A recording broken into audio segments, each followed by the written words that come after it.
guys, Hayden Hill here with Cass Carter. Super excited to bring you today's training and episode. Cass, thanks for coming in. You are so welcome. And welcome to Arizona.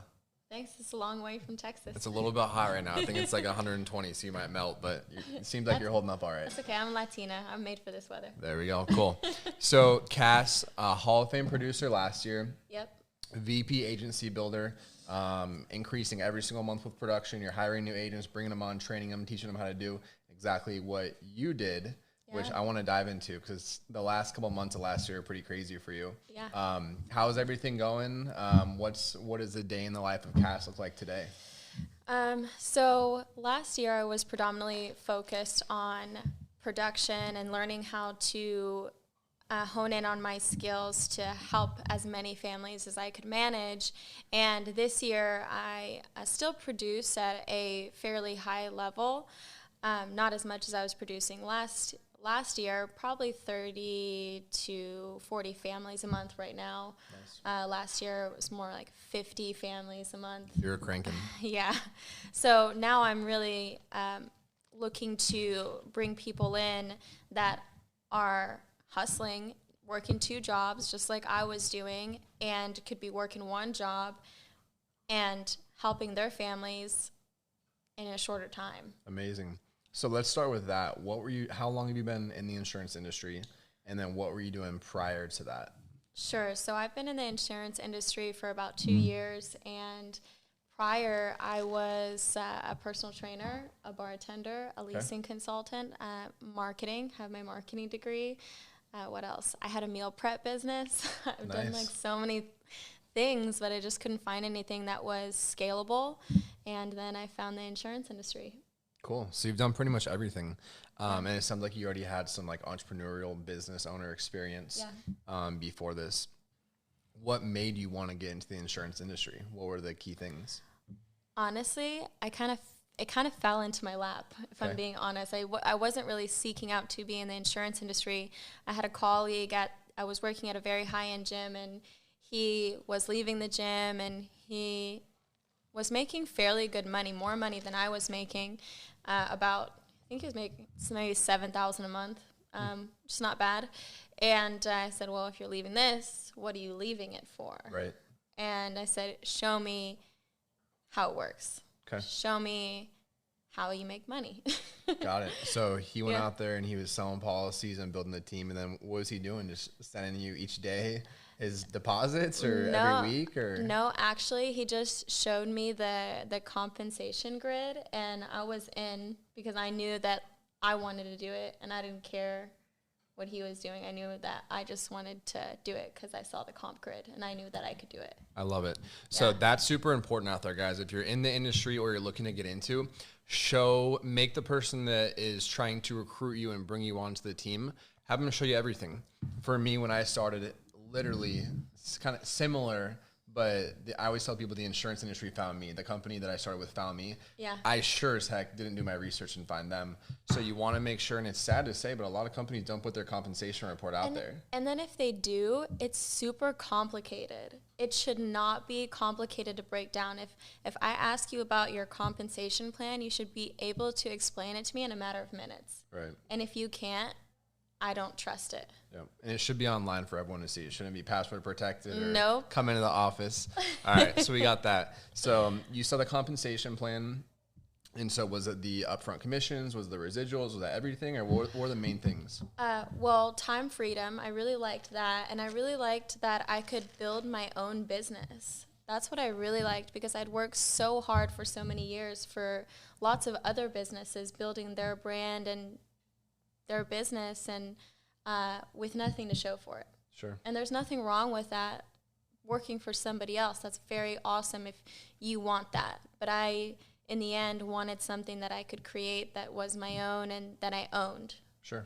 So that's what really drew me in. I love to travel, so I have my license in, 26, 27 different states. Nice. As you know, I was just in Hawaii helping families out there. I was there for a week, and I helped 28 families in 1 week. Wow. Yeah. It's not bad. Hawaii and almost 30 families in a week. Yeah, it was great. And then now I'm venturing in. I was doing predominantly in-home, and now I'm venturing into telesales and Zoom sales, and I really love that aspect of the business. I was a little bit stubborn at first. Sure. I love helping people in person and the exchange of energy, but really you can do that via telesale or Zoom sale, the same. Sure. So let's rewind and dive back into last year. So we're rooting for you and here at FFL to become a Hall of Fame producer. You know, protect over 400 families in a calendar year. So I think you were probably at about a little less than 300, and we were in start of November. I was at 270 families in October. Okay. And so starting November, so in the last November, December, last 60 days of the year, you protected 120 families in 2 months. Yeah. To seal the deal. Yeah. Yeah. It was crazy. It was really crazy. What did that look like? Because a lot of people always ask me, you know, to supercharge your production, and like for you, is make or break. You pretty much had to protect 60 families each month for the last 2 months. Yeah. What changed? Was it more leads, or what was the main thing? Well, it was more leads, and it was just me working basically every day. For all year, I was telling everyone, I'm going to hit Hall of Fame, I'm going to hit Hall of Fame. And, you know, it's really shameful when you say you're going to do something and you don't 100%. Do it.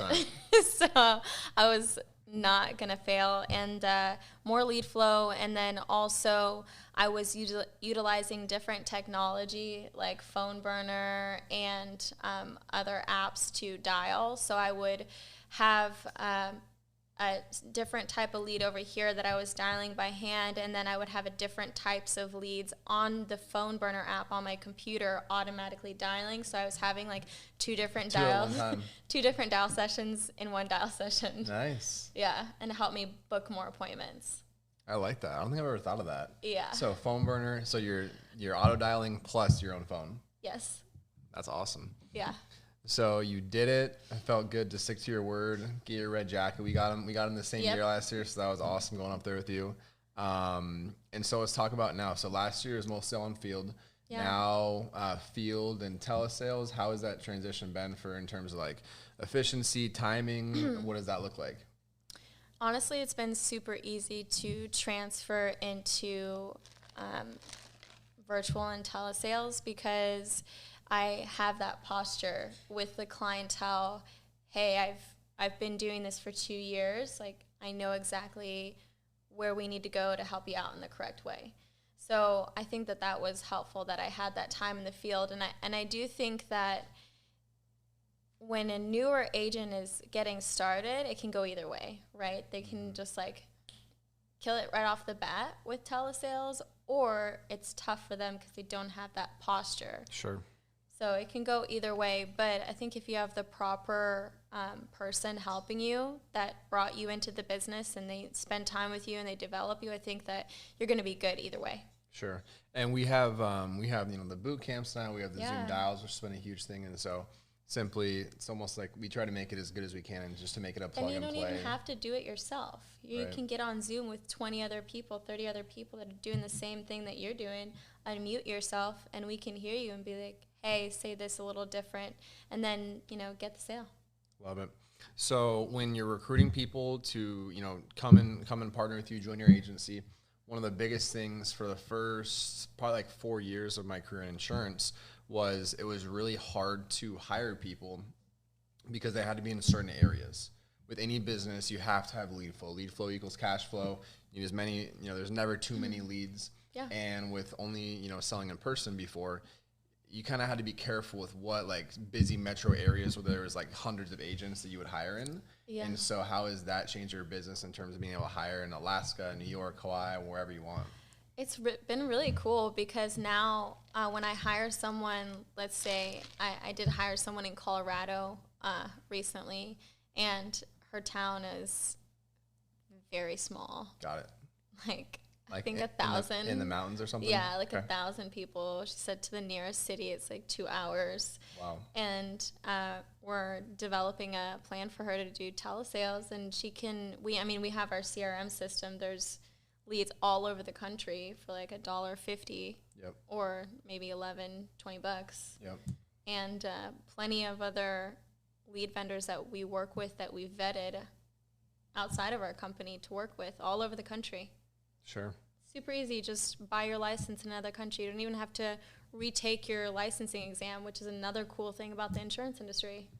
Whenever I talk to real estate agents, they're always like, what? Like, you don't have to retake a test if you want to get a state. So guys, you can literally, like, I think the fastest we've ever had someone do it is in a couple hours in one day. Wow. Most people, I always tell people the average time to study and pass your test, give them a week, sometimes 2 weeks. For me, I failed it 3 times. I failed it twice. So my third time I finally passed it. And look at you now. Yeah, it turned out okay.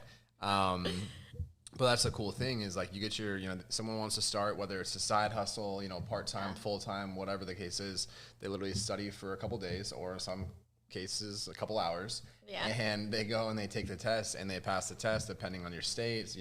I think some states are now 60, 65%, 70, 75%, depends on which state you live in. But once you get your resident license, you can literally get all the other 49 by paying, some states are $20, some states are 50, some states are 100, just depends. And then that thing lasts you for 2, 3, 4 years before you have to renew it. Yeah, 2 years, you just got to do continuing education credits, which you should be doing anyways because you want to be relevant in your industry. Yeah, always learning. Very cool. So this year you're focusing more on agency building, you're producing. How has it been? Do you think producing at such a high level, just kind of like from the get-go for you, has that helped you with training and giving confidence to the agency you bring on board? Yeah, definitely, and it allows me to help them learn from a place of me failing, because I have probably messed it up so many times that you don't mess it up. Right. So it's like taking my 2 years of experience and hopefully shortening your learning curve. So something that took me 3 months or 4 months to do, hopefully it only takes you a month. And that's what I aim to do, is just have people be successful way faster than I was. Very cool. Yeah. And when you bring a new agent on board, basically, how are you looking to get them set up? Are you asking them if they want to do telesales or at home, or how does that work? Well, first I ask them why they're doing this business, because this business is a lot of hard work to be successful, and that's any business. And I think that if somebody is looking to get into the insurance industry and they think it's going to be super easy if they want to be hyper successful, I think that that's incorrect. I think that you have to be very open, and you have to be willing to learn and to fail and to scrape up your knees a bunch of times. But I ask them why they're doing this, because if you don't have a strong why and why you're starting a business, it's not going to work. Yep. So I figure out where they're at first mentally, and then I ask them, hey, which one would you prefer to do? In-home or telesales? And then I just work with them based on that. If they want to do in-home, I give them my whole in-home presentation, and I coach them in-home. Also, they call me when they're in the house. I've basically been on the phone with some of my agents and sold the policy for them on the phone. Yeah. Super easy. And then when they're doing a telesale, we're on Zoom, and I can just say, hey, mute them so I can tell you what to say. Same thing. I love it. You're just like me. You're super direct. You don't mess around. So when you go in the home, you might be smaller in stature, but they don't know a bulldog's about to hit them when they try to mess around. Yeah. What are some characteristics that you look for, or that you've seen in successful agents and agency builders here in the insurance industry? So what I see is a competitiveness. Okay. You have to be competitive. I think that you have to be genuine and humble. Like, I don't know anybody in our industry, especially in our company, that lasts very long if they're not genuine and humble and just trying to get better. And I don't know anybody in our industry that's a gem. That's a gem. Because we've seen it so many times and across many different things. Once you start making some money and you get an ego, you're going to get humbled really quickly, because people aren't going to want to work with you anymore. Like, no one likes that guy or gal that's being a jerk and thinks that they're like the new best thing just because they're doing something. And so that's the shirt, guys. Humble and hungry. That's one of our company's mottos. No matter, because you always remember, like, it can go away really quick. And like for a lot of people, it's like, remember where you started and now what you're doing. And we're, you know, lucky to be able to have high comp and leads and all this kind of stuff we have. Oh yeah, for sure. And I think another thing that I find people are successful in this business is they're structured and they are accountable to whatever they're doing and they take responsibility for themselves. Yep.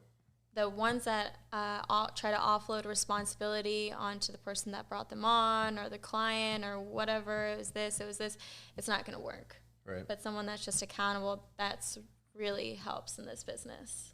What I like about it is the business is kind of like sports, or like so you're a personal trainer. Yeah. It's kind of like going to the gym where you have a new client that comes in, they're probably not going to be, you know, in great shape after the first week. No. But they start to increase their weight, they start to get more cardio in, they start to lose some weight, they start to look good, and then confidence starts going up. Yeah. That's something similar to the business, but you have to just follow the steps, and then like just like anything, it's new. So no one's like, there's some people that come in and I'm like, dang, like I wish I was like that guy or that gal, because they got it like that and they're like a master. It took me a few months. It took me like, 6 months. Yeah, like being, you know, you're nervous. It's just like any new business. Yeah. But then you keep on getting better. Oh yeah, and that's what I love about this business. You got to have stamina. Yep. Yeah, if you want to be in this business long term, and just know that I don't know who said this, like aggressive patience. Like be aggressive with your day to day, but be patient and know that you're working really hard and you're hitting your goals, and where you want to go is going to be eventually there for you. I love it. That's a gem. So you're based out of Houston, Texas. Yes, I am. So, but you travel a lot all over the place, so you're everywhere. If someone wants to work with you, where can they find you? So you can call me or text me at 937-205-4983 if you are looking to get licensed or you are a licensed agent that is not with our company. Now, if you want to find me on social media, it's Cass Carter, and that's CASSCARD as in dog, ER. So that's my Instagram handle, and then Cassandra Carter on Facebook and LinkedIn, Cassandra Carter. So don't forget that my name is spelled a little funny. Not Carter, Carter. With a D. With a D, yeah. Perfect.